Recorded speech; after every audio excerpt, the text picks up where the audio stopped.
আমাদের দলের একটা কর্মীর হাতে কর্মীর গায়ে হাত পড়বে আমরা উখড়ে ছেড়ে দেবো না, আমরা উখড়ে ফেলবো তাদের। হুমায়ুন কবিরকে ওইখানে ওই বাবরির তলাতে পুঁতে দেবো, সেটা একটুখানি ভেবে দেখতে বলবেন ওনাকে। আবুল কালামের নামে আজকে উনি মসজিদ করতে পারতেন, উনি বাবরই কেন নামটা দিলেন? ববি হাকিম বলে যাচ্ছেন মিনি পাকিস্তান, হ্যাঁ এটা নতুন কি, উনি তো বলেই যাচ্ছে, উনি তো বিরোধী কথাবার্তা উনি খোলা আম ঘুরে বেড়াচ্ছে।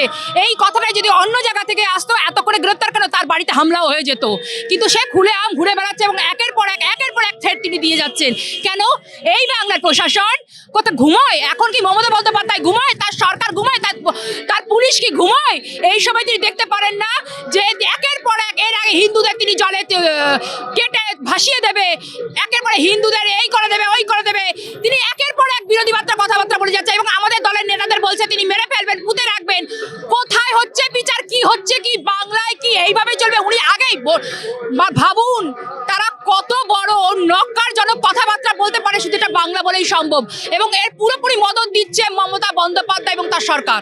ওই তাই তো বলছি, বলে দেবে, করুক তো, সাহস থাকলে করুক, একটা চুলো ছিঁড়তে পারবে না, এটা আমরা বলছি। আমাদের দলের নেতাদের একটা চুলো ছিঁড়তে, নেতাদের কেন, আমাদের দলের একটা কর্মীর হাতে কর্মীর গায়ে হাত পড়বে আমরা উখড়ে ছেড়ে দেবো না, আমরা উখড়ে ফেলবো তাদের। হ্যাঁ উনি তো চাইছেন মিনি পাকিস্তান করতে, ওনাদের দলের ববি হাকিম বলে যাচ্ছেন মিনি পাকিস্তান, তো ওনারা তো জানি বাংলাকে পুরোপুরি শেষ করতে। এই যে ভূতনাথে আমরা এসেছিলাম, আমাদের এখানে ধর্মের জায়গা, আমাদের ভূতনাথে এখানে আমাদের জানেন আরতি করতে দিচ্ছিল না, আর দেয় না, পুলিশ এসে আরতি করতে দেবে না। কেন? আমাদের তো হিন্দু ধর্মে আরতি করাটা তো আমাদের অধিকার, সেখানে করতে দিচ্ছে না। ওরা তো চাইছে যে মাথায় পেটটি বেঁধে যা সারাক্ষণ ওনাদের ঠাকুর, ওনাদের যদি দেবতা আছে তাই দেবতার নাম নিতে। কেন ভাই? আমরা হিন্দু ঘরের ছেলে মেয়ে, আমাদের এই বাধা কেন? এই হুমায়ুন কবির বলুন আর এই ববি হাকিম বলুন, এরা তো চায় যে বাংলাটাকে পাকিস্তান করে দিতে, তারই আশায় রয়েছে এবং মমতা বন্দ্যোপাধ্যায়ের মদতে হচ্ছে, বাংলাকে জ্বালিয়ে খারখার করে দিচ্ছে এবং হিন্দুকে পুরোপুরি শেষ করে দেওয়ার চক্রান্ত চলছে। উনি কিছুই চাইছেন না, উনি চাইছেন ওনাদের রাজত্ব হোক, ওনাদের কারণ হচ্ছে হিন্দু থাকলে ওনারা জানেন, হিন্দু থাকলেই এখানে সবসময় ওনারা রাজত্ব করতে পারবে না।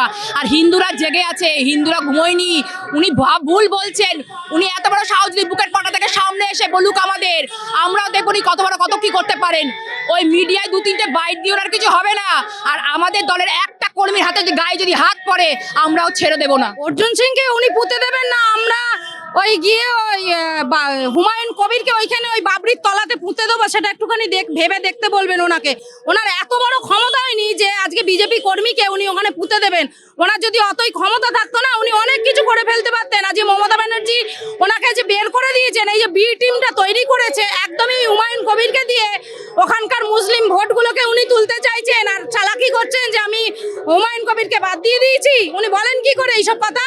হুমায়ুন তো চাইছে যে ওখানে একটা মসজিদ তৈরি হোক, কারণ উনি চাইছেন যে এখানে আমাদের যে মুর্শিদাবাদ এলাকা, বহরমপুর এলাকা, ওখানে শুধু মুসলিমরাই রাজ করবে, ওখানে হিন্দুদের কোনো অস্তিত্ব থাকবে না, ওখানে কোনো মন্দির হতে দেবে না, ওখানে কোনো ধর্মের জায়গা করতে দেবে না, না দিয়ে ওখানে শুধুই ওই বাবরি মসজিদ। আজকে বাবর কে?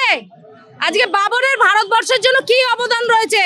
আজকে উনি অন্য নামে করতে পারতেন, উনি আজকে হযরত মুহাম্মদের নামে করতে পারতেন, আরো ভালো ভালো আবুল কালামের নামে আজকে উনি মসজিদ করতে পারতেন, উনি বাবরই কেন নামটা দিলেন?